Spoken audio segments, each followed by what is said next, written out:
చేసిన వ్యక్తులు, ఎమ్మెల్యేగా చేసిన వ్యక్తులు కానీ, ఎంపీలుగా చేసిన వ్యక్తులకు కానీ, మినిస్టర్లుగా పనిచేసిన వ్యక్తులకి కానీ, ఎస్పెషల్లీ గ్రామ వార్డు మెంబర్గా పనిచేసిన వ్యక్తికి కూడా ఒక సామాజిక బాధ్యత, ఒక సామాజిక స్పృహ అన్నది చాలా ఎక్కువ విలువలతో కూడిన రాజకీయాలు ఇవన్నీ కూడా ఆభరణాలుగా ఉండాల్సిన అవసరం. ఎందుకంటే ఈ మాట చెప్తున్నాను, కొన్ని కోట్ల మంది ప్రపంచంలో, మన రాష్ట్రంలో 5 కోట్ల మంది పైగా జనాభా ఉంటే కేవలం 175 మందికే అధ్యక్ష అనే అవకాశాలు కూడా కల్పించారు ఈ రాష్ట్ర ప్రజలు. అంటే ఎంత బాధ్యతగా మనం ఉండాలి, ఎంతమందికి మనం ఇన్స్పిరేషన్ అయి ఉండాలి. మన మాట, మన నడవడిక, మన మాట తీరుతో పాటు మన బాడీ లాంగ్వేజ్ కూడా అవతల వాళ్ళకి ఒక ఇన్స్పిరేషన్లా ఉండే పరిస్థితిలో రాజకీయ నాయకులు ఉండే పరిస్థితి. అటువంటి పరిస్థితుల నుంచి ఈరోజు పరిస్థితులు ఎంతగా దిగజారిపోయాయంటే, ఎస్పెషల్లీ జగన్మోహన్ రెడ్డి గారు, అదేవిధంగా వాళ్ళ పార్టీ మనుషులు కానీ, వాళ్ళ పార్టీ కార్యకర్తలు కానీ చేస్తున్న వ్యవహారాలు చూస్తూ ఉంటే ఒక్కొక్కసారి రాజకీయాలు ఇంత దిగజారిపోయాయా అనిపిస్తూ ఉంటుంది. ఎందుకు ఈ మాట చెప్తున్నానంటే, రాజకీయ నాయకులని అభిమానించే వాళ్ళు చాలా మంది ఉంటారు. అభిమానించే వాళ్ళే కాకుండా మనల్ని మార్గదర్శకంగా తీసుకునే వాళ్ళు కూడా చాలా మంది ఉంటారు. అటువంటి పరిస్థితుల్లో మన బాడీ లాంగ్వేజ్, మన మాట తీరు, మన తాలూకా బిహేవియర్ అన్నీ కూడా వాళ్ళు అసెస్ చేస్తుంటారు. అటువంటి సందర్భంలో ఈరోజు ఒక మానవత్వం లేకుండా కనీసం రాజకీయం తాలూకా, అతని తాలూకా రాజకీయ ఉద్దేశాల ధ్యేయంగా హింసను ప్రేరేపించడమే కాకుండా హింసను చేస్తూ తిరిగి దాన్ని సమర్థించుకునే పరిస్థితులు కల్పిస్తున్నా ఉంటే ఒక్కసారి నాకు నిజంగా నేను ఒక రాజకీయ నాయకురాలుగా ఉండేందుకు కొంచెం నేను కూడా ఒక్కొక్కసారి ఇబ్బందులు పడాల్సిన అవసరం వస్తుంది. ఎందుకంటే మనం సాధారణంగా పొదిరిలోని వైసీపీ కార్యకర్తలు అరాచకం చూసాం. అరాచకం చూసిన తర్వాత మళ్ళా వెంటనే రెంటపల్లి వెళ్ళాలి అనేసరికి మా డిపార్ట్మెంట్ వాళ్ళు కూడా, పోలీస్ డిపార్ట్మెంట్ వాళ్ళు కూడా చాలా క్లియర్గా నోటీసు సర్వ్ చేశారు. జగన్మోహన్ రెడ్డి గారు, మీ పర్యటనలో ఎంతమంది వస్తారు, ఎంతమందికి మేము, చాలా చిన్న రోడ్ అది, 10 ఫీట్ రోడ్ అది, ఆ 10 ఫీట్ రోడ్లోకి వెళ్ళేటప్పుడు ఎంతమంది వెళ్తారు, సో మీరు ఇంతమంది వరకు వస్తేనే మేము అలౌ చేస్తాం. మీ క్యాన్వాయ్తో పాటు ఒక 3 వెహికల్స్, వాటితో పాటు ఒక 100 మంది కార్యకర్తలు, వీళ్ళు వస్తేనే మేము అలౌ చేయగలం, వీళ్ళు వస్తేనే మేము ప్రొటెక్షన్ కూడా ఇవ్వగలము, కాబట్టి మీరు దీన్ని అర్థం చేసుకోండి అని చెప్పి అక్కడున్న ప్రతి నాయకుడికి కూడా నోటీసులు అనేవి సర్వ్ చేశారు, ఇన్ఫర్మేషన్ అనేది సర్వ్ చేశారు. ఆఫ్ కోర్స్ అయిపోయింది. అవసరమైన బంధు అయినప్పటికీ కూడా వాళ్ళని చుట్టుపక్కల నియోజకవర్గాల నుంచి వేల కొద్దీ ఈ రోజు రేపు ఇంతమంది రావాలి, అంతమంది రావాలని వాళ్ళు వాట్సాప్ గ్రూప్ లో పెట్టుకున్న తర్వాత మాకున్న ఇంటెలిజెన్స్ రిపోర్ట్ ప్రకారం వీళ్ళందరూ మొబిలైజ్ చేస్తున్నారన్న సంగతి తెలిసి అతనికి Z+ సెక్యూరిటీ అనే వ్యక్తిగా అతనికి ఇవ్వాల్సిన సెక్యూరిటీని ప్రాపర్ వేలో మేమందరం కూడా మేము ఇవ్వగలిగాం, ఇచ్చాం కూడా. ఇచ్చిన తర్వాత మనం చూస్తే ఆ జగన్మోహన్ రెడ్డి షో చేశాడు, ఒక రోడ్ షో చేశారు.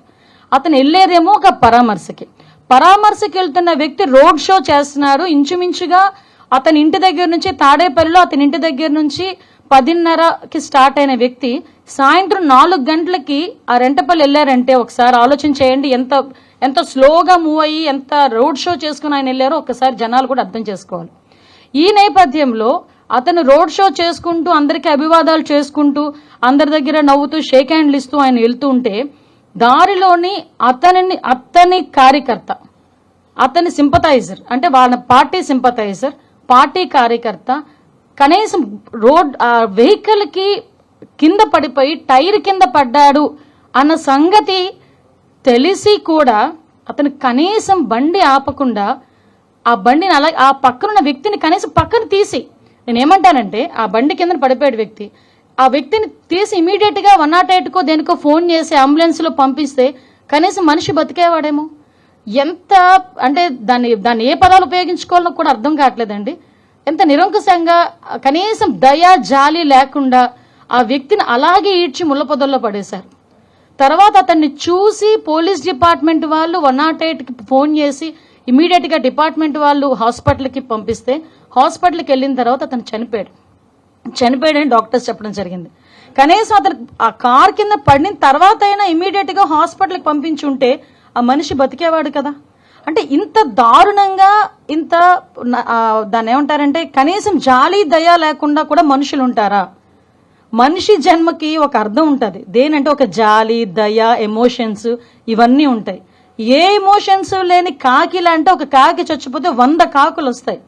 ఒక రోడ్డు మీద ఒక కుక్క చచ్చిపోతే 4-5 కుక్కలు వచ్చి కనీసం తీసి పక్కన పెట్టినంత వరకు అక్కడే చుట్టూ తిరుగుతూ అరుస్తూ ఉంటాయి. అలాంటిది సాటి మనిషి, దట్టు వైసీపీ కార్యకర్త, నీ మీటింగ్ గురించి, నీ ర్యాలీ గురించి నువ్వు పిలిస్తే వచ్చినవాడు దళితుడు, నీ కారు కడ్డంగా నీ కారు టైర్ కింద నలిగిపోతే తీసి హాస్పిటల్కి తీసుకెళ్ళగలిగే లేనంత దౌర్భాగ్యమైన పరిస్థితిలో ఈరోజు జగన్మోహన్ రెడ్డి ఉన్నాడా? అంత నిర్దయగా జగన్మోహన్ రెడ్డి ఉన్నాడా?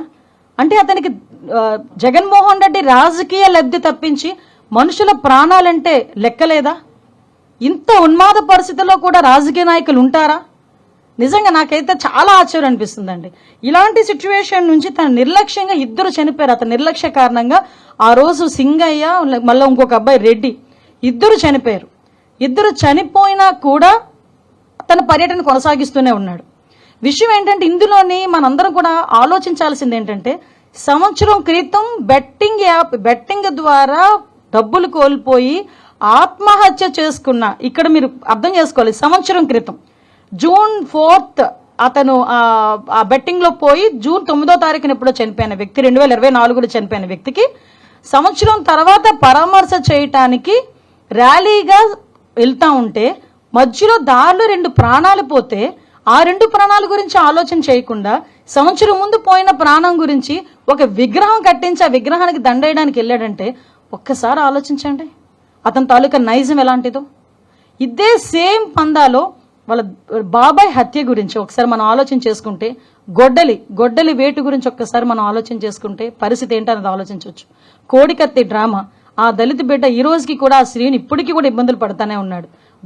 గులకరాయి డ్రామా, అంటే ఏదో రకంగా అంటే సీఎం కుర్చీలో కూర్చోవాలనే ధ్యాస తప్పించి మానవత్వం లేకుండా చేసే పరిస్థితి ఈ రోజు మనందరికీ కూడా కనిపించే పరిస్థితి వస్తుంది. నేనేమంటానంటే అప్పటికీ కూడా ఇంకా సమర్థించుకోవడం, ఎంత దారుణంగా సమర్థించుకుంటున్నాడంటే, వాళ్ళ నాయకులందరూ బయటకు వచ్చి ఇదేదో మార్ఫింగ్ చేశారు, ఇలా చేశారు, అలా చేశారని క్లియర్ గా వీడియోలో కనిపిస్తుంది. సింగయ్య అనే దళితుడు ఆ కారు కింద పడి నలగడం క్లియర్ గా కనిపిస్తా ఉంది.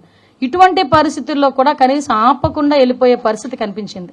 అంటే చాలా మంది జగన్మోహన్ రెడ్డి గురించి అతను మాట్లాడితే బయటకు వచ్చి విలువలు, నీతి, నిజాయితీ, జాలి, దయ ఇలాంటి పదాలు కొన్ని జగన్మోహన్ రెడ్డి నోట్లోంచి రాకూడదండి. ఎందుకంటే ఈరోజు అటువంటి ఆ మాటలు మాట్లాడడానికి కూడా పూర్తిగా అర్హత లేనివాడు జగన్మోహన్ రెడ్డి. అటువంటి వ్యక్తి ఈరోజు పైగా దాన్ని సమర్థించుకోవడం ఏంటి? నిజంగా యాక్సిడెంటల్ పడ్డాడు అనుకుంటే వెంటనే బయటకు తీసి ఒక హాస్పిటల్కి పంపించుంటే ఒక నిండు ప్రాణం బతికేది. ఈరోజు ఆ కుటుంబానికి సింగయ్యని తీసుకొచ్చి ఇవ్వలేడు కదా. ఆయనైతే చక్కగా ప్రయాణం అంతా చేసుకుని ఆ విగ్రహం ఆవిష్కరణ చేసుకుని మళ్ళీ ఇంటికి వచ్చి హ్యాపీగా కూర్చున్నాడు. 2 ప్రాణాలు పోయినాయి, ఆ 2 ప్రాణాలను తీసుకొచ్చి ఇచ్చేవాడు కాదు కదా. అంటే బయటకు వచ్చి ఒక అతను అంటాడు, ఎవడో మా కార్యకర్తే కదా చచ్చిపోయాడు. అరే మీ కార్యకర్త చచ్చిపోయిన మనిషి, అక్కడ మనిషి చనిపోయాడన్న సంగతి మీకు ఎందుకు గుర్తు రావట్లేదు? ఆ మనిషి చనిపోవడానికి కారణం ఆ నాయకుడే అన్న సంగతి ఎందుకు గుర్తు రావట్లేదు? మళ్ళా పైగా దాన్ని సమర్థించుకునే పరిస్థితి మనం అందరం కూడా చూస్తూ ఉంటే సమాజంలోని హింసను ప్రేరేపించే పరిస్థితి. ఎంత దారుణంగా హింసను ప్రేరేపిస్తున్నాడండి. అంటే ఒక నేరస్తు, చాలా సందర్భాల్లో గౌరవ చంద్రబాబు నాయుడు గారు ఒక మాట అంటారు, సీఎం గారు ఒక మాట అంటారు, రాజకీయ ముసుగులో ఉన్న ఒక నేరస్తుడు. ఎస్, ఆ పదానికి ప్రాపర్ యాప్ట్ ఎవరంటే జగన్మోహన్ రెడ్డి. ఒక రాజకీయ నేపథ్యం ఉన్న వ్యక్తి రాజకీయ ముసుగులో ఉంటే ఎలాంటి అనర్థాలు దారితీస్తాయో ఇప్పుడు జగన్మోహన్ రెడ్డి పర్యటనలు కూడా అలాగే మనం చూస్తున్నాం. మీరు ఒకసారి అబ్జర్వ్ చేయండి, సత్యసాయి జిల్లాకి ఒక పరామర్శకి పోయాడు. ఆ రోజు అలాగే హెలికాప్టర్ దగ్గర రచ్చ చేశారు వైసీపీ కార్యకర్తలు. తర్వాత హెలికాప్టర్ ఏదో పని చేయట్లేదు, ఏదో సాంకేతిక లోపం ఉందని బై రోడ్ వెళ్తూ ఓ పెద్ద రోడ్ షో చేసుకుని వెళ్ళాడు. తర్వాత మనకి పొదిలి వెళ్ళారు, రైతుల గురించి అని చెప్పేసి వెళ్ళారు. ఆ రోజు అదే టైంలో జరిగిన కృష్ణంరాజు ఇన్సిడెంట్ సంబంధించి సాక్షి టీవీలో అమరావతి మహిళల గురించి తప్పుడుగా మాట్లాడారని అక్కడ పక్కన ఎవరో ఒక చిన్న ధర్నా చేస్తా ఉంటే ప్లకార్డ్స్ పట్టుకుంటే వైసీపీ కార్యకర్తలు పోలీసులను కూడా రాళ్లు ఇచ్చి కొట్టే పరిస్థితి కనిపించింది. ఇలాంటి నేపథ్యంలో చాలా క్లియర్ గా మనకి ఈ రెంటపల్లి వెళ్ళేటప్పుడు మా ఎస్పీ గారు చాలా క్లియర్ గా చెప్పారు, సార్ ఇంతమంది వెళ్ళేటప్పుడు మేము ఇబ్బంది పడతాం, Z+ సెక్యూరిటీ ఉన్న వ్యక్తికి ప్రొటెక్షన్ ఇవ్వాలంటే ఆ రోడ్లో పనికిరాదు, సో మీరు కొంచెం మాకు సహకరించండి అని చాలా క్లియర్ గా చెప్పినప్పటికీ అతను ఈరోజు బల ప్రదర్శన అనుకున్నాడు. అంటే ఒక పరామర్శకు వెళ్ళేటప్పుడు కనీసం మీకు విషయం చెప్పనండి, అంటే ఇక్కడ సందర్భం బట్టి చెప్పాలి కాబట్టి చెప్తున్నా. లోకేష్ బాబు గారు ఆయన రాజకీయంలోకి వచ్చి ఎన్ని సంవత్సరాలు మీకు తెలుసు.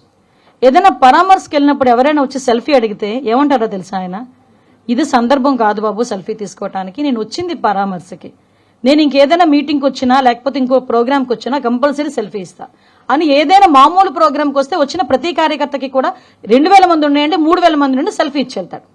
అది లోకేష్ గారి తాలూకా రాజకీయ పరిణితి. అది ఇతగాడు ఈ రోజు రాజకీయంలో కొత్తగా వచ్చిన వ్యక్తి కాదు కదా, వాళ్ళ నాన్నగారు ఉన్నప్పటి నుంచి కూడా రాజకీయాల్లో ఉన్నాడు ఆయన. వాళ్ళ నాన్న ఒక ముఖ్యమంత్రి చేసిన వ్యక్తి. ఈయన రాజకీయాల్లోకి వచ్చి ఇంచుమించు 15 సంవత్సరాల పైన 20 సంవత్సరాల పైన అయింది.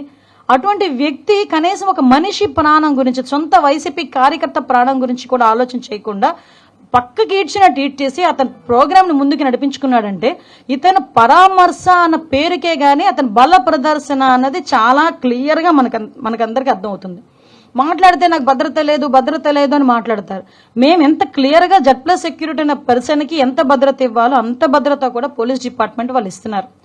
ఈవెన్ దో ఆయనకి ఇచ్చిన బుల్లెట్ ప్రూఫ్ వెహికల్ కూడా ఆయనకి ప్రతిరోజు ఆయన దగ్గర ఉంటుంది. కానీ ఆయన ఎక్కరు బుల్లెట్ ప్రూఫ్ మేము ఇచ్చిన వెహికల్ ఆయన ఎక్కరు, ఆయన సొంత వెహికల్లో వెళ్తానంటాడు ఆయన. కానీ ఆయన ఎక్కినా ఎక్కకపోయినా ఒక జెడ్+ సెక్యూరిటీ ఎక్కిన వ్యక్తికి మేము ఇవ్వాలి కాబట్టి బుల్లెట్ ప్రూఫ్ వెహికల్ అక్కడ మేము కంపల్సరీ ఇస్తాం. అంటే నేను ఇక్కడ ఎందుకంటే మాట్లాడుతున్నానండి, ఎవరి భద్రత గురించైనా కూటమి ప్రభుత్వం ఎక్కడా కూడా ఎటువంటి పొరపచ్చాలు లేకుండా చాలా ట్రాన్స్పరెన్సీగా భద్రత కల్పిస్తున్నాం. అయినప్పటికీ కూడా కావాలని విద్వేషాలు రెచ్చగొట్టేటట్టుగా మొన్న రీసెంట్ గా ఒక పదం ఎవడో అదే రెంటపల్లి విషయంలోనే రప్పా అని చెప్పి నేనే మాట్లాడాను. నేను ఆ రోజు మాట్లాడినప్పుడు చెప్పాను, ఏంటి గొర్రెపోతుల్ని నరికినట్టు గంగమ్మ జాతరలో గొర్రెపోతులు నరికినట్టు రప్పా నరుకుతానని ఒకడంటే ఆ విషయం గురించి మీలాంటి పత్రికా విలేకరులు ఎందుకంటే అలా తప్పేంటి అని అడిగాడంటే ఒకసారి అతని తాలూకా మానసిక పరిస్థితి ఒకసారి ఆలోచించేయండి. నేను 2-3 సందర్భాల్లో నేను చూశానండి. ఈ మధ్య కాలంలోనే ఒకడు గొడ్డలు పట్టుకుంటాడు ఒక చేత్తో వైసీపీ జెండా పట్టుకుంటాడు. జెండా పట్టుకొని వాడు ఇష్టం వచ్చినట్టు వాడు మాట్లాడతాడు. ఒకసారి ఇక్కడ చూస్తే మీకు నేను తర్వాత పంపిస్తాను మీకు. ఒక పక్క నుంచి గొడ్డలు పట్టుకుంటాడు, ఒక పక్క నుంచి జెండా పట్టుకుంటాడు. వీడు మన వైసీపీ కార్యకర్త. ఇలాంటి వాళ్ళందరినీ అంటే రెచ్చగొట్టే పరిస్థితుల్లో ఇలాంటి వాళ్ళందరినీ కూడా ప్రోత్సహిస్తున్నాడు, హింసను ప్రోత్సహించే పరిస్థితి. ఇంకొకడు మీరేమీ చేయలేరు, ఏం చేస్తాం మేము చూస్తామంటాడు. ఒకడేమో నరికేస్తామంటాడు, ఒకడు కోసేస్తామంటాడు. ఇలాంటి వాళ్ళందరినీ ఎందుకు ఆ మాట మాట్లాడుతున్నారు అంటే తప్పేంటి అని అడిగాడు. సినిమా డైలాగ్ కదా, తప్పేంటి? ఏ సినిమాలో నీకు చంపేసుకోవటాలు చాలా హింస చూపిస్తారు, ఆ హింస అంతా బయట చేస్తే తప్పు లేదా అంటే మీ దృష్టిలో తప్పు కాదా అది? దాని గురించి ఎవరైనా మేము ఏదైనా పోలీస్ కేసు పెడితే అదేదో పోలీసులు హింసించేస్తున్నారు అన్నట్టుగా మాట్లాడే పరిస్థితి కనిపిస్తూ ఉంటే నిజంగా చాలా బాధ అనిపిస్తూ ఉందండి. రాజకీయాలు ఇలాంటి వాళ్ళు ఉండడం అన్నది అర్హత లేని పరిస్థితి. అంటే ఇలాంటి రేపు పొద్దున్న 2029లో మేము వస్తాము, ఇలాంటి హింసను ప్రేరేపిస్తామని ఇండైరెక్ట్ గా సమాజానికి చెప్పే పరిస్థితి ఈరోజు జగన్మోహన్ రెడ్డికి ఉంది అంటే ఒక్కసారి రాష్ట్ర ప్రజలందరూ కూడా ఒక్కసారి ఆలోచించుకోవాల్సిన అవసరం కూడా ఉంది. దయచేసి నేను ఒకటే చెప్తున్నా, నేను మళ్ళీ చెప్తున్నానండి. ఈ రోజు మేము ఇంకొక విషయం చెప్పాలండి. మీరైనా మేమైనా ఎవరైనా రోడ్డు మీద వెళ్తుంటే పక్కన ఒక యాక్సిడెంట్ జరిగింది అనుకోండి, ఆటోమేటిక్ గా దిగి వాళ్ళకి ఏం జరిగిందో చూసుకుని బాధ్యతాయుతమైన ప్రజాప్రతినిధులం కాబట్టి మేమైనా మీరైనా ప్రతి ఒక్క వ్యక్తికి కూడా బాధ్యత ఉంటుంది కాబట్టి దిగి అయ్యో ఏమైందని మీ చేతనంత సహాయం వీలైతే 100కి ఫోన్ చేస్తారు, లేకపోతే 108కి ఫోన్ చేస్తారు, లేకపోతే ఇంత మంచినీళ్ళు ఇస్తారు, లేకపోతే పక్కకి తీసుకెళ్లి కూర్చోబెడతారు. ఈవెన్ మీకు ఎక్కడో ఒక వీడియో చూశాను, 2 వీలర్ మీద వెళ్తున్నావు, యాక్సిడెంట్ అయిన వ్యక్తిని పక్కన పెట్టి పోలీస్ ఫోన్ చేసిన పరిస్థితి. అలాంటిది ఒక సొంత రీసెంట్ గా చంద్రబాబు నాయుడు గారి కాన్వాయ్లో కూడా ఎవరొక యాక్సిడెంట్ అయితే బైక్ మీద పడిపోతే స్వయంగా ముఖ్యమంత్రి దిగి ఏమైందని కనుక్కుని వాళ్ళని హాస్పిటల్కి తీసుకెళ్లిన పరిస్థితి. అదేవిధంగా మొన్న రీసెంట్ గా నాదండ్ల మనోహర్ గారు అదే పరిస్థితి. నేనైతే 2-3 సార్లు నా కాన్వాయ్ ఆపి నేను చూసుకున్న పరిస్థితి. సవితమ్మ అదేవిధంగా ఒక ఆపిన పరిస్థితి. ఎమ్మెల్యేలు అయితే కోకొల్లలు. నాకు తెలిసి మీరైనా ఎవరైనా మీరు వెళ్ళినా కూడా ఎక్కడైనా రోడ్ యాక్సిడెంట్ జరిగితే ఆగి ఎందుకు జరిగింది అనుకునే పరిస్థితి.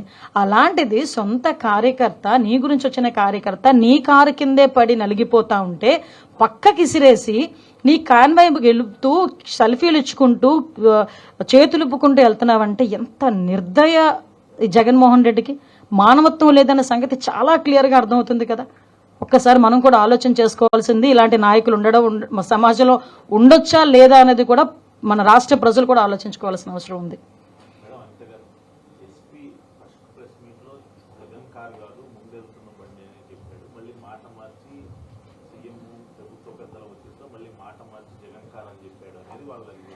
క్లియర్లీ ఇక్కడ మీరు ఒకసారి అర్థం చేసుకోవాలండి. ఎస్పీ ఫస్ట్ ప్రెస్ మీట్ పెట్టేటప్పటికి ప్రాథమిక విచారణ అనేది సాగింది. అప్పటి వరకు ఏంటంటే ఇలా చనిపోయాడు పలానా వ్యక్తి, సింగయ్య అన్న వ్యక్తి చనిపోయాడు, చనిపోతే ఎలా చనిపోయాడు, ఏదో వెహికల్ గుద్దింది. ఫస్ట్ నుంచి మీకు వచ్చింది ఏంటంటే ఏదో వెహికల్ గుద్ది పక్కకి లాగేశారు అన్నదే మనందరికీ కూడా వచ్చిన information. So as of now ఆ వచ్చిన ప్రాథమిక విచారణ నేపథ్యంలో వచ్చిన అంశాలు బట్టి ఆ రోజు ప్రెస్ మీట్ లో మాట్లాడింది. తర్వాత మేము దాని మీద విచారణ కొంచెం కొనసాగించి ఇన్వెస్టిగేషన్ కొంచెం ఇన్డెప్త్కి వెళ్లేసరికి ఆ వీడియోలు మొత్తం అన్ని కూడా బయటకు వచ్చినాయి. ఇప్పుడు ఎస్పీ స్థాయి వ్యక్తి ఒక వీడియో బయట పెట్టి ఈ వీడియో ద్వారా మేము ఇది కేసు కడుతున్నామంటే దాన్ని మేము క్లియర్ తీసుకోకుండా ఎవరు కూడా అలా చేయరు కదా, ఎవరు వాళ్ళ ఉద్యోగాల మీదకి తెచ్చుకోరు కదా. తర్వాత చాలా క్లియర్ గా నిన్ననే ఎస్పీ ఫోన్ మళ్ళీ ప్రెస్ మీట్ పెట్టి ఈ రకంగా జరిగింది, సో మేము ఈ కేసులు కడుతున్నామని చెప్పారు. ఇన్వెస్టిగేషన్ తర్వాత వచ్చిన ఇన్ఫర్మేషన్ కాబట్టి చెప్పాం.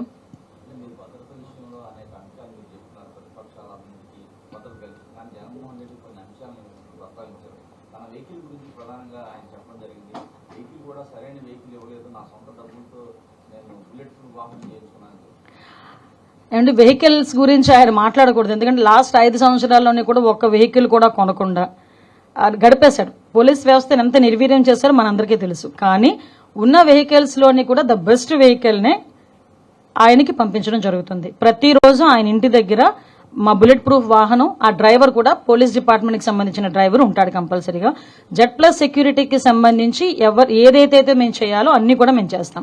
ఆ ట్వీట్ లోని కూడా ఈ రోప్ పార్టీల గురించి వాటి గురించి మాట్లాడారు. సిచ్యువేషన్ బేస్ చేసుకుని రోప్ పార్టీలు పెడతారు తప్పించి Z+ సెక్యూరిటీలోని రోప్ పార్టీ ఉండాలి అంటే ఇలాంటి అంశాలన్నీ ఇప్పుడు గుర్తొచ్చినాయి. కానీ ఆయనకి ఎందుకు మీదకి వచ్చారని, నువ్వు రమ్మని చెప్పావు, మీరు రమ్మని మీరే కదా ర్యాలీకి రండి, పలానా చోట ఎంతమంది ఉండండి, పలానా చోట ఎంతమంది ఉండండి అన్నారు. అక్కడ ఒక ప్రాణం పోయిందని తెలుసుకొని ఇంచుమించుగా నరసరావుపేట దాటిన తర్వాత పోలీసులు ఆంక్షలు విధించి కాసేపు మిగతా వెహికల్స్ వెళ్లకుండా ఆపితే అంబటి రాంబాబు గారు ఎంత సీన్ క్రియేట్ చేశారండి అక్కడ. ఆ పక్కన స్టాపర్స్ ని తీసి పడేసి లాగి పడేసి పోలీసులను తోసేసి, మీ నాయకుడి రక్షణ గురించే కదా మేము ఇక్కడ వీళ్ళందరినీ ఆపుతున్నాం. ఆల్రెడీ ఒక ప్రాణం పోయింది అక్కడ, 2 ప్రాణాలు పోయినాయి అక్కడ, కొంచెం ఆగండి, అతను వెళ్ళి పరామర్శించి ఆ విగ్రహం ఆవిష్కరణ చూసుకుని వెనక్కి వస్తారంటే ఒక్కరు వినలేదే. ఇక్కడే కాదండి, పొదిలిలో కూడా అదే పరిస్థితి, సత్యసాయి జిల్లాలో కూడా అదే పరిస్థితి. అంటే ఆయన ఏం చేస్తారంటే ఉన్మాదుల్లో ఉన్న వాళ్ళ కార్యకర్తలను రెచ్చగొడుతూ ఆయన మీదకు తీసుకొచ్చుకుంటున్నారు. ఈరోజు అతనికి బాధ్యత లేదా? ఈ రోజు ప్రతిపక్షాల గురించి మాట్లాడతారు. ఆ రోజు మేం ప్రతిపక్షాలు ఉండేటప్పుడు ఏ రకంగా చేశారో ఆయనకి గుర్తు రాలేదా? ఆయనకి ఇందాక నేను ఏదో ట్వీట్ పెట్టారని చెప్పారు, మేము ఆంక్షలు విధించామా అని అడిగారంట. నిజంగా ఒకసారి జగన్మోహన్ రెడ్డి గారు ప్లీజ్, నేను ఇంతకన్నా గట్టిగా మాట్లాడలేకపోతున్నాను, ఎందుకంటే నాకు జాలనిపిస్తుంది మిమ్మల్ని చూస్తూ ఉంటే. ఆంక్షలు విధించామా అనే ముందు ఒక్కసారి లాస్ట్ 5 years జరిగిన సిచ్యువేషన్స్, చలో ఆత్మకూరు అని చెప్పి ఒకటి పెడితే సాక్షాత్తు చంద్రబాబు నాయుడు గారి ఇంటి గేటుకి తాళ్లు కట్టిన పరిస్థితి మీరు మర్చిపోయారా అండి? వైజాగ్ పర్యటనకి చంద్రబాబు నాయుడు గారు వెళ్తే ఎయిర్పోర్ట్ లోనే చంద్రబాబు నాయుడు గారిని మమ్మల్ని అందరినీ ఆపేసి మీకు వైసీపీ కార్యకర్తల చేత నానా మాటలు మాట్లాడించి నానా మాటలు దూషించి మమ్మల్ని అందరినీ కూడా ఎలా రోడ్డు మీద కూర్చోబెట్టారో మర్చిపోయారా అండి? ఇదే చంద్రబాబు నాయుడు గారు ప్రతిపక్ష నేత హోదాలో ఆయన ఒక ప్రతిపక్ష నేత. ఈరోజు మీరు కాదేమో ప్రతిపక్ష హోదా లేదు మీకు, కానీ ఆయన ఆ రోజు ప్రతిపక్ష పార్టీ హోదాలో ఆ రోజు నాయకుడిగా తిరుపతి వెళ్తే, అదే తిరుపతి ఎయిర్పోర్ట్ నుంచి బయటికి కూడా రాకపోతే తిరుపతి విమానాశ్రయంలో ఆయన కూర్చొని ధర్నా చేసిన పరిస్థితి మీరు మర్చిపోయారు. లోకేష్ బాబు గారు పాదయాత్ర చేస్తే ఆయన పట్టుకున్న మైక్ని తీసుకెళ్లిపోయారు, ఆయన నుంచున్న స్టూల్ని తీసుకెళ్లిపోయారు, ఆయన గురించి ఏదైనా స్టేజ్ కడితే స్టేజ్ని ఇప్పేశారు. అంటే ఇవన్నీ మీరు ఎలా మర్చిపోయారు? అది కాక మా పార్టీ ఆఫీసుల మీద దాడులు, ఇవన్నీ మేము ఏదైనా కార్యక్రమానికి వెళ్తే మీరు ఇచ్చిన ఆంక్షలు ఇవి. ఒకవేళ కార్యక్రమం లేకుండా జగన్మోహన్ రెడ్డి గారు కనుక ఊర్లోకి వస్తున్నారు అనుకోండి, ఆటోమేటిక్గా మా ఇళ్ళ దగ్గరికి పోలీసులు వస్తారు. నేను చాలా సందర్భాల్లో ఆ రోజు అయ్యన్న పాత్ర గారిని అరెస్ట్ చేసినప్పుడు నేను ఆ ఇంటికి వెళ్తా ఉంటే దారిలో నన్ను ఆపాలని ఎంత ప్రయత్నం చేస్తే ఆఖరికి 2-wheeler మీద కూడా నేను వెళ్ళిన పరిస్థితి. అదేవిధంగా ఈ మైన్స్ కి సంబంధించిన వాటి మీద మేము ధర్నా పెడితే ముందే హౌస్ అరెస్టులు చేసిన పరిస్థితి. 5 సంవత్సరాలు ప్రతిపక్షంలో ఉన్న ఏ నాయకుడు నేను రోడ్డు మీదకి రానిచ్చారా? రోడ్డు మీదకి రాకుండా ఉంటేనే 41A నోటీసులు మా అందరికీ కూడా. ఇప్పుడు నా మీద 23 కేసులు ఉన్నాయి. 23 కేసులు ఒకసారి తీసి చూడండి, ఏ కేసులు ఒకసారి మీకే తెలుస్తుంది. చాలా మంది మీద కేసులు ఉన్నాయి. అంటే నేనేమంటానంటే ఈయన ఆంక్షలు విధించేనా అని అంత అమాయకంగా మాట్లాడుతూ ఉంటే నిజంగా చాలా బాధ అనిపిస్తుందండి. ఈయనకి నిజంగా మతిమరుపు ఏమైనా వచ్చేసిందా ఆయనకి? జెడ్ ప్లస్ సెక్యూరిటీ ఉన్న వ్యక్తికి బుల్లెట్ ప్రూఫ్ పంపిస్తే నా దగ్గర బుల్లెట్ ప్రూఫ్ లేదంటాడు. అంటే అబద్ధాలు, నోరిప్పితే అబద్ధాలు. అంటే నెమ్మదిగా నంగనాచిలా కూర్చొని ప్రెస్ ముందు కూర్చొని లేదంటే ట్వీట్ పెట్టేస్తే జనాలు నమ్మేస్తారు అనుకుంటున్నారా? వాస్తవాలు కదా.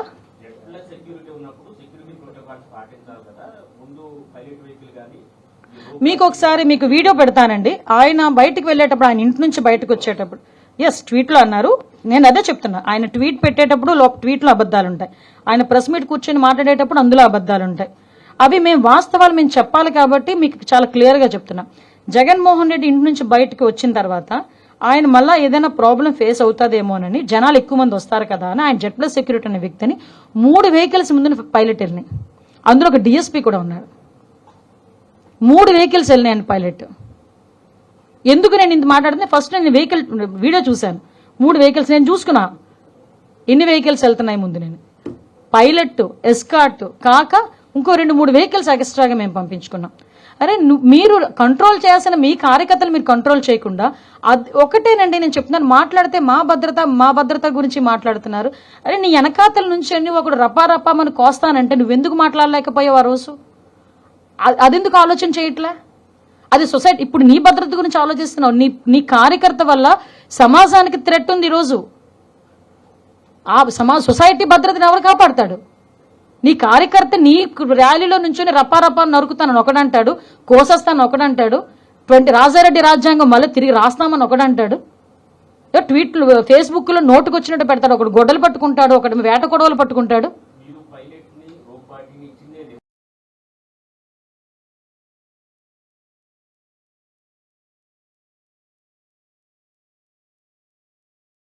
ఇప్పుడు ఇంటి దగ్గర నుంచి బయలుదేరాను. నాకు ఒక పైలట్, ఎస్కార్ట్.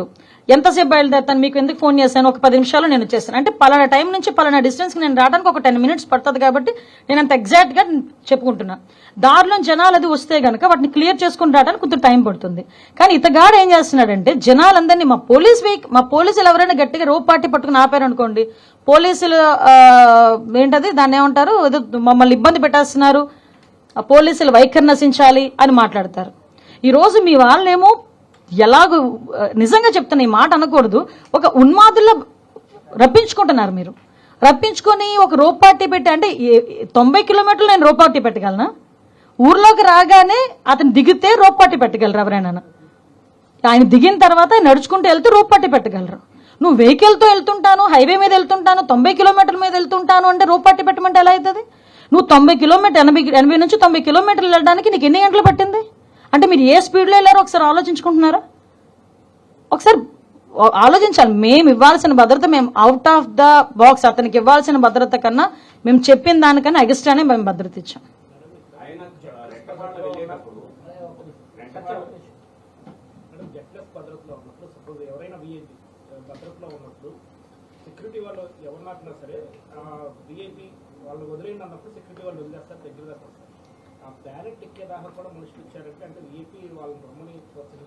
ఎగ్జాక్ట్లీ. ఇప్పుడు మీరు వచ్చిన తర్వాత అతను షేక్ హ్యాండ్ అంటే అతన్ని ఎలాగ క్రియేట్ చేసుకుంటారంటే, ఒకటండి బ్లెండర్గా ఒకటే మనం ఆలోచించుకోవాలి. అతను వెళ్ళేది ఒక పరామర్శకి వెళ్ళేటప్పుడు అంత ర్యాలీ అవసరమా? అంత బల ప్రదర్శన అవసరమా? నీ కార్యకర్త చనిపోయాడు, విగ్రహం పెట్టుకున్నావు, ఎందుకు చనిపోయాడో తెలియదు, బెట్టింగ్లో చనిపోయాడో ఏ విషయంలో చనిపోయాడో విగ్రహం పెట్టావు, ఆ విగ్రహాన్ని ఆవిష్కరించడానికి వెళ్ళావు, ఆ కుటుంబాన్ని పరామర్శించడానికి వెళ్ళినప్పుడు బల ప్రదర్శన దేనికి?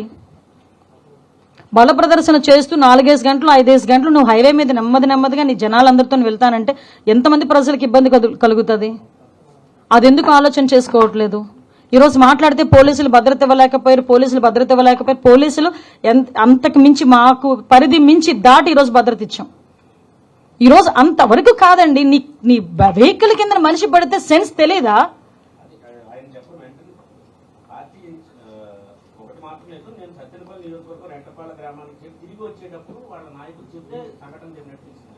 కాదండి, చిన్నది అడ్డు తగిలితేనే రాయి ఎక్కితేనే తెలుస్తుందండి. మేము వెహికల్స్ తిరిగిన వాళ్ళమే, చిన్న రాయిగా మా టైర్ దాటి వెళ్తుంటేనే మాకు తెలుస్తుంది. అతను మూమెంట్ అక్కడ ఎవరో ఒకరు చెప్తున్నారు, మీరు వీడియో క్లియర్గా చూడండి, కిందన ఎవరో పడుతున్నారు అని చెప్తే తీసి లాగేశారు పక్కకి. చెప్తున్నారు కదా, అప్పుడైనా ఆపాలి కదా. ఇద్దరు చనిపోతే కూడా దగ్గరికి వెళ్ళి చెవులో కూడా జగన్మోహన్ రెడ్డికి ఇద్దరు చచ్చిపోయారని చెప్పలేని నాయకులు ఉన్నారా జగన్మోహన్ రెడ్డి చుట్టూను? ఏదో ఇన్సిడెంట్ జరిగితేనే సార్ ఇన్సిడెంట్ జరిగిందని జరిగిన వెంటనే వచ్చి చెవులో చెప్తారు. అటువంటిది ఒక వ్యక్తి చనిపోయిన తర్వాత, ఇద్దరు వ్యక్తులు చనిపోయిన తర్వాత, నీ కార్యకర్తలు చనిపోయిన తర్వాత నీ చెవి దగ్గరకు వచ్చి కనీసం ఒక చెప్పే నాయకుడు కూడా నీ దగ్గర లేడా? రిటర్న్లో వచ్చినప్పుడు చెప్పారని చెప్తున్నావు, సిగ్గుండాలి ఆ మాట మాట్లాడడానికి. సారీ టు సే, ఆ మాట ఎలా చెప్పగలుగుతున్నాడు ఆయన? లోకం మొత్తం గొగ్గోలు పెట్టింది, చనిపోయాడంట అని. అతనికి తెలియదు. ఎస్,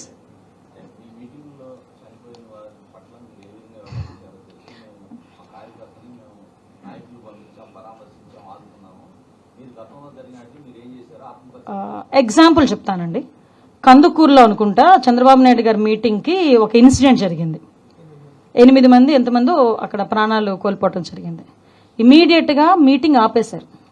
మీటింగ్ ఆపి అంతమంది ఇంటికి కూడా సాక్షాత్తు చంద్రబాబు నాయుడు గారు వెళ్ళి పరామర్శించి వాళ్ళకి పార్టీ తరపున ఎక్స్గ్రేషియా ఇచ్చి ఆ కుటుంబాన్ని ఆదుకోమని చెప్పి ఆ పిల్లల్ని కూడా ఎన్టీఆర్ మోడల్ స్కూల్లో చదివిస్తానని చెప్పి, అందులో కొంతమంది చదువుకునే పిల్లలు ఉంటే వాళ్ళందరికీ చదివిస్తానని చెప్పి హామీ ఇచ్చి ఇప్పుడు చదివించుకుంటూ ఈరోజు వచ్చారు.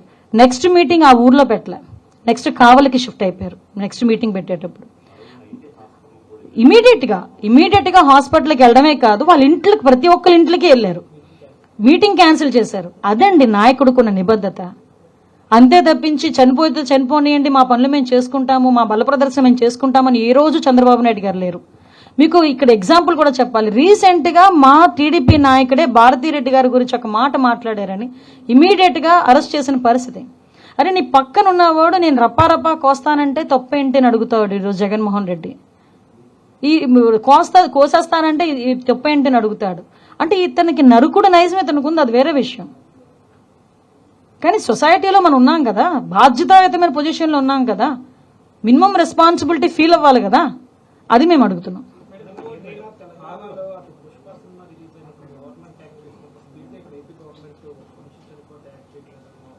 మీరు విమర్శ కాదండి, మేము ఈరోజు అన్ని ప్రూఫ్స్ పెట్టుకొని ఎలా చనిపోయాడు ఏంటి అని చెప్పి అన్ని ప్రూఫ్స్ పెట్టుకొని మేము వెంటనే మాట్లాడాం.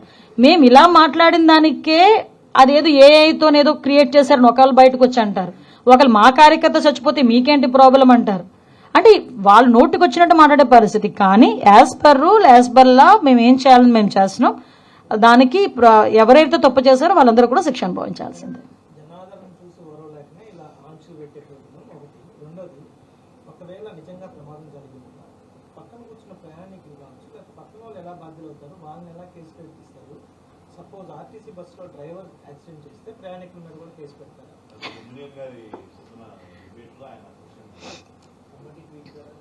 అండ్ ఒకటి ఇప్పుడు విషయం ఏంటంటే, మనకి సాధారణంగా ఏదైనా రోడ్ యాక్సిడెంట్ జరిగింది, మీరు ఏ కేసులైనా తీసుకోండి, రోడ్ యాక్సిడెంట్ జరిగినప్పుడు ఎవరు డ్రైవ్ చేస్తున్నారు అన్నది ఒకటి, అదన A1. కార్ ఎవరిది, ఓకే, అతను ఆటోమేటిక్గా కేసులో ఉంటాడు. కార్లో కూర్చున్న వాళ్ళు ఎవరు, అది కూడా ఆటోమేటిక్గా కేసులో ఉంటారు. ఇది జనరల్గా వచ్చే ప్రొసీజర్ అండి, ఇది జనరల్గా వచ్చే ప్రొసీజర్. ఇప్పుడు ఆర్టీసీ బస్సులు ఇవన్నీ గవర్నమెంట్వి, ఓకే, గవర్నమెంట్ బస్సులకు సంబంధించి ఏదైనా యాక్సిడెంట్ జరిగితే దానికి ఎలా చేయాలి ఏంటనే దానికి ఒక రూల్ పొజిషన్ ఉంటుంది. ఇప్పుడు ఇలాంటి ర్యాలీల్లో జరిగేటప్పుడు ఏం చేయాలనే దానికి ఒక రూల్ పొజిషన్ ఉంటుంది. ఎస్పెషల్లీ తన సొంత వాహనాల్లో వెళ్ళేటప్పుడు నిర్లక్ష్యంగా ఏమంటే కేసులు ఇవన్నీ పక్కన పెట్టండి. నేనేమంటానంటే ఇవన్నీ పక్కన పెట్టండి, మానవత్వం ఏమైంది? నేను అడిగే స్ట్రైట్ క్వశ్చన్ అదొకటే, మానవత్వం ఏమైంది? నువ్వు నోరిప్పితే మానవత్వం, రాజకీయ నీతి, నిజాయితీ, మానవత్వం 3 పదాలు ఉచ్చరిస్తావు కదా. ప్రతిపక్షంలోకి వచ్చేసరికి, అధికారులు ఉన్నప్పుడు అవన్నీ రావు. ప్రతిపక్షంలోకి వచ్చేసరికి మానవత్వం, నీతి, నిజాయితీ, అవినీతి రహిత ఇవన్నీ ఏదేదో మాట్లాడుతుంటాడు కదా. మరి ఈ రోజు మానవత్వం ఏమైంది? నేను ఇందాక చెప్పాను, ఏమండి రోడ్డు మీద వెళ్తుంటే ఎవరికైనా యాక్సిడెంట్ జరిగితేనే అయ్యో పాపం దిగి, అతనికి ఎటువంటి పదవి లేకపోయినా ఒక కూలి పని చేసుకున్నవాడు కూడా దిగి అయ్యో ఏమైందని దిగి అడిగి నీళ్ళు పోసి వెళ్తాడు. వీలైతే అంబులెన్స్ ఏదో వచ్చినంత వరకు నుంచొని అక్కడ ఆగి అంబులెన్స్ ఎక్కించి వెళ్తాడు. అరే నీ కార్యకర్త నీ కారు కింద పడిపోతే చుట్టుపక్కల వాళ్ళు చూసి పక్కకు లాగేస్తే ఇక్కడ నుంచున్నవాడికి మాత్రం తెలియదండి ఏం జరుగుతుంది అక్కడ అన్నది. మళ్ళీ తిరిగి మాకేంటి సంబంధం అని అడుగుతున్నారంటే నిజంగా అందుకే అంటున్నా, దాని గురించి మాట్లాడకపోయినా జగన్మోహన్ రెడ్డి విలువ పెరిగేదేమో. మాట్లాడి ఇంకా విలువను తగ్గించుకున్నాడు. నాకేంటి సంబంధం అని అడిగి ఇంకా విలువను తగ్గించుకున్నాడు. Okay,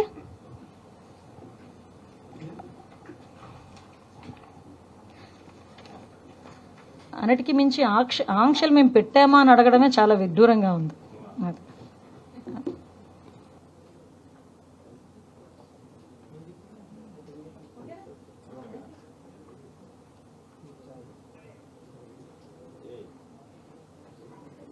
Second,